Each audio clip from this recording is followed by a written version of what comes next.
Daar sal 'n dag kom waar vandag net 'n herinnering is. Waar die gewig van hierdie oomblik nie meer teen jou bors sal druk of die asem uit jou longe steel nie. Maar tot dan is jy hier, in hierdie sekonde, in hierdie seisoen wat dalk voel of dit nie ewigheid vat. En in hierdie ruimte het jy 'n keuse. Jy kan kies dat berou leuns fluister in jou ore oor gister. Jy kan kies dat vrees jou dag van môre bedreig. Jy kan kies dat bitterheid die versteekte mooi wat in hierdie oomblik is, versmoor. Jy kan Jesus kies. Nie net die idee van hom nie, maar sy teenwoordigheid, die nabyheid van hom, die liefde wat hier en nou uitreik na jou.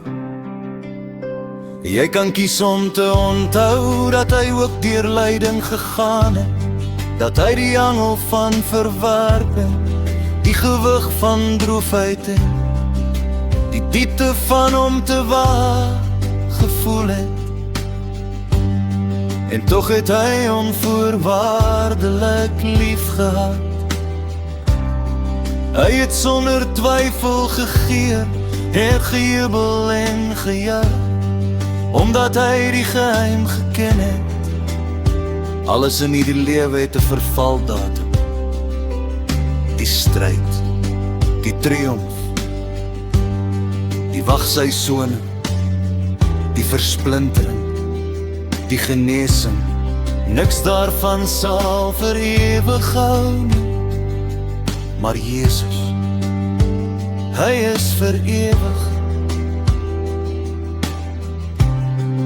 Sy liefde is onwankelbaar, sy genade raak nie op nie, sy getrouheid verval nie.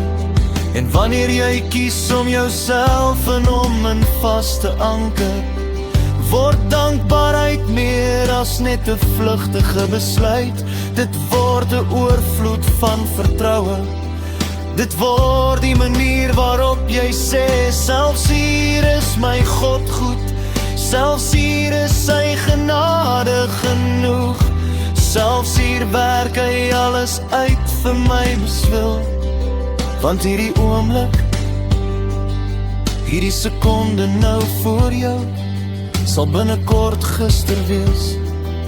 En die manier waarop jy vandag vashou of laat gaan, sal die manier vorm wat môre ontvou. Omstandighede het 'n vervaldatum.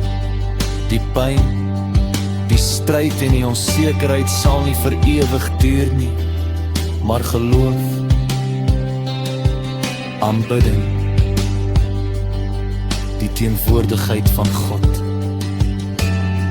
daardie dinge bly vir altyd. In jou eie lewe is die tronk dalk nie fisiese waarheid nie, dit kan hartseer wees, nee wagseisoen wees, miskien teleurstelling of verraad wees. Dit voel dalk asof jy nooit weer vrylik sal kan asemhaal nie, asof die gewig van 'n olifant jou bors vasdruk. Maar soos Paulus en Silas het jy 'n keuse. Jy kan kla, jy sal altyd iets kry om oor te kla, of jy kan loof en prys. Jy kan vertrou dat God selfs hier in die middel van hierdie seisoen beweeg. Want hierdie oomblik, hierdie seisoen, dit sal verbygaan. Maar die manier waarop jy kies om dit uit te leef, dit sal jou môre vorm. Kosbare mens, watter lied sal jy in jou tronk sing? Watter dankbaarheid sal jy in hierdie oomblik vind? Selfs nou. Jy het vryheid tot die keuse. Kies nou. Kies dankbaarheid. Kies Jesus.